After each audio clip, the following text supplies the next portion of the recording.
Hi everybody, welcome back to video 15 of the CKA series. In this video, we are going to make Kubernetes volumes finally click. Not just memorize them, but actually visualize them in a way that sticks, makes sense, and stays with you long after this video ends. In Kubernetes, now we know that containers are temporary. They can die, restart, and move nodes. So the biggest question becomes, what happens to the data in them when this happens? Not all data is equal. Some data is temporary, like cache, scratch space, etc. And some must be protected, like the logs, and some must survive forever. So Kubernetes gives us different types of storages for different needs. We will cover them one by one in this video that CKA loves to test. But first, let's quickly understand how storage works in a virtual machine. Because once you visualize that, Kubernetes volumes will make a whole lot more sense. So in a VM, when you have to attach a new disk, what do? You create it first. Oftentimes, VM itself presents you the options to create a disk. So you create a disk and then you attach it to the VM. Done. No. The disk as it is not visible inside the OS. You have to format it first. Now once you format the disk inside the OS, then it gives you the option to mount it on the OS. So the OS can then use it. In our case, let's mount it as the D drive.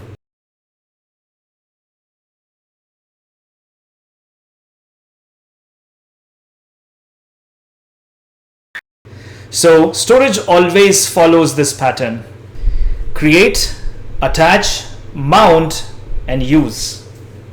Now Kubernetes follows the same core idea, but instead of traditional OS level disk, it works with folders. Whether folders are on the node itself or on a centralized NAS storage, it doesn't matter. And then you mount them into the containers, presenting them as dedicated locations where applications can read, write, and persist data. You don't need to format anything here like you would do in a VM. Because in Kubernetes, we are usually working with folders or storage paths, not raw disks themselves. Let's look at a pod YAML now. Notice this volume section right under the specs level. And notice something important. It's not inside the container's definition. It sits outside it. That's intentional, because this is where you define storage at the pod level. And conceptually, it is like attaching a disk to a virtual machine. So this volume could be a folder on the host machine or even on an external storage like a file server or NAS. Now let's take a quick step back and understand the YAML structure itself. YAML is an indentation-based case-sensitive language. So even a small spacing mistake can completely change how Kubernetes interprets your file. We have already talked about the main sections: API version, kind, metadata, specs in one of the last videos in this CKA series. If you haven't watched that video yet, I would highly recommend to check that out. Link will be in the description. Coming back to the YAML file, notice something. All of these start at the extreme left side of the file. That means they are the top level sections. Now here's how YAML works. Anything that belongs inside one of these sections must move inwards using spaces, usually 2 spaces. So for example, if we are writing containers under spec, we leave 2 spaces under spec because containers belong to spec, like this. And here's where it gets more interesting. A pod can have one container or multiple containers. Remember the pizza box example from our pods video in the same CKA series? Yes, one pizza box doesn't just hold the pizza. It can carry those little packets of condiments, chili flakes, and sauces too. So Kubernetes treats containers as a list. And in YAML, a list is represented using a dash. So under containers, you leave 2 more spaces and then add a dash, which basically means here starts one container, like this. Let's break that visually. Spec, the main pod specification. Containers, container section under spec. dash first container in the list, name image, properties of that container. So the dash is important because if you add another dash, Kubernetes understands this pod has another container like this.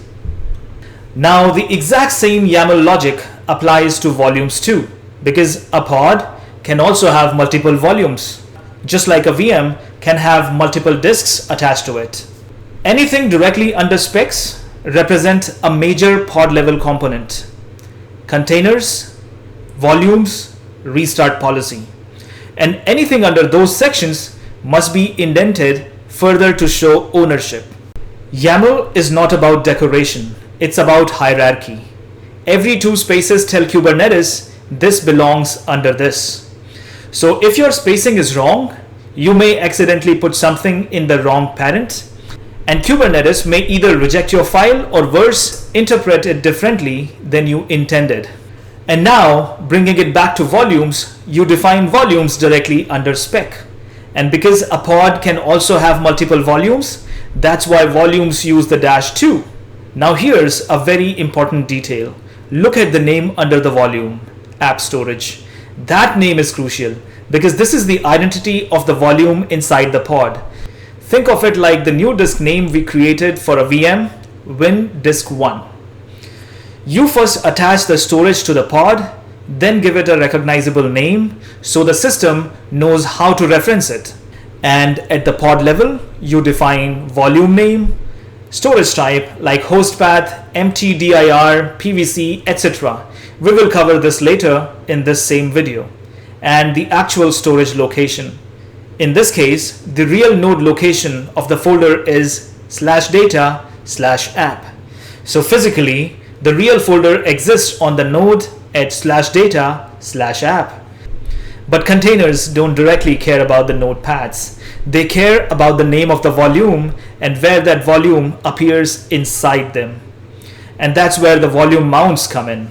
Inside the container, volume mounts -name, app storage, mount path is /data.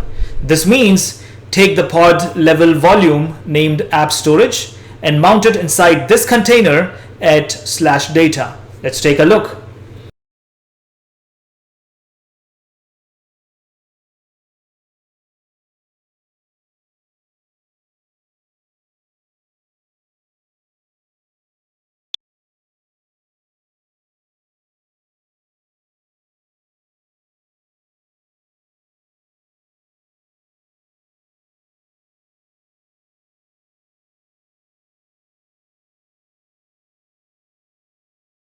Now a simple mental model for this, on the node /data/app is the real physical storage, and inside the container /data, where the container sees and uses it.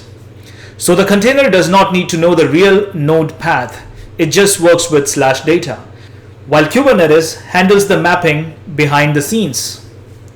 So storage is defined once at pod level, referenced by the name, and mounted wherever needed inside the containers. And that separation is powerful because multiple containers in the same pod can mount the same volume, but each volume can mount at different paths inside the containers. Node path is equal to real storage location. Volume name is the storage's identity on the pod.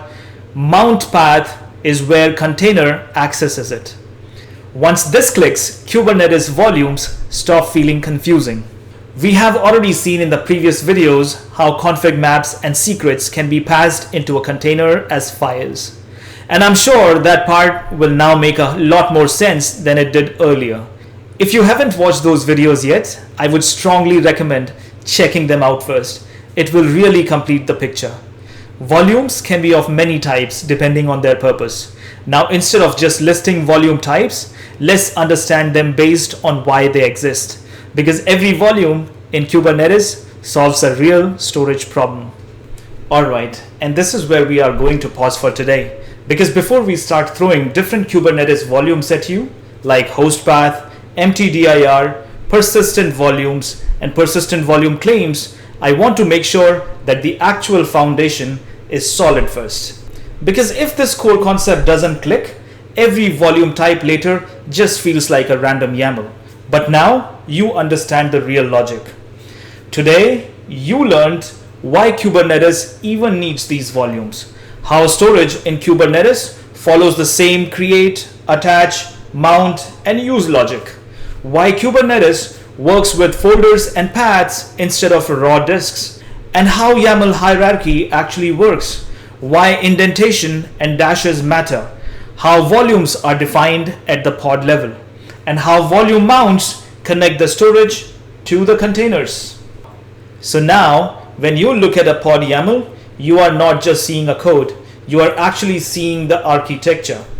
Storage is defined once, named, and then mounted wherever needed. And trust me, once this mental model is clear, understanding actual volume types becomes dramatically easier. So, in the upcoming videos, we will break down each major volume type one by one.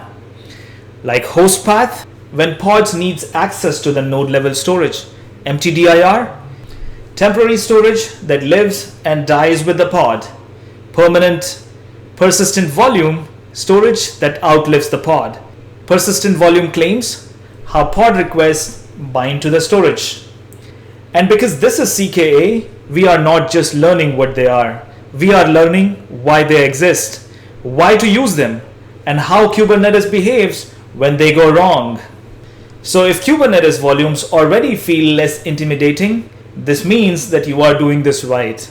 In the next video, we move from foundation to real Kubernetes storage types. And if this video genuinely helped make Kubernetes volumes finally start clicking, please do me a favor. Like the video and drop a comment below, especially if a concept finally made sense today. And subscribe so you don't miss the next part of the CKA series, because we are building this step by step. And the next videos are where Kubernetes storage gets seriously real. See you in the next one.